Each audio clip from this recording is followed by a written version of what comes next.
को आदाब, नमस्कार। मेरा नाम खालिद सैफुल्ला है। मैं हैदराबाद डिस्ट्रिक्ट कांग्रेस कमेटी का प्रेसिडेंट हूं। Mahatma Gandhi national rural employment guaranteed act को बीजेपी एक स्लो पॉइजन से निकाल देना चाह रही है। निकालने से पहले हम लोगों को यह जानना है कि मनरेगा ज़रूरी क्यों है। हिंदुस्तान गरीब देश नहीं है, लेकिन हिंदुस्तान का किसान आज भूखा है।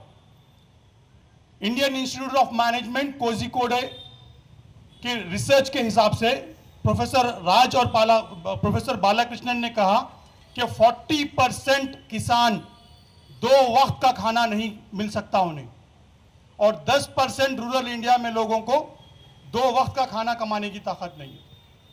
ग्लोबल हंगर इंडेक्स की रिपोर्ट के हिसाब से 125 देशों में हिंदुस्तान का नंबर 102 है। मतलब हम लोग उतने नीचे हैं, उतने लोग भूखे हैं हिंदुस्तान में।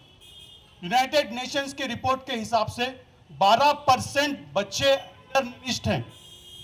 खाना नहीं मिलने की वजह से उनकी सेहत नहीं बन रही है। और सुप्रीम कोर्ट ने यह कहा है कि लाखों किसान मर रहे हैं। महाराष्ट्र के असेंबली में ने कहा है कि हर 3 घंटे को एक किसान मर रहा है।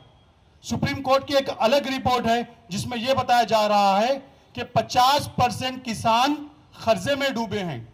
तो इन सारे किसानों को अपने घर बैठे रोजगार दिलाने के लिए सोनिया जी ने मनमोहन सिंह के गवर्नमेंट में 20 साल पहले मनरेगा का स्कीम, गारंटीड स्कीम लॉन्च किया था कि हर आदमी घर बैठ के भी अपना काम उन्हें मिलेगा।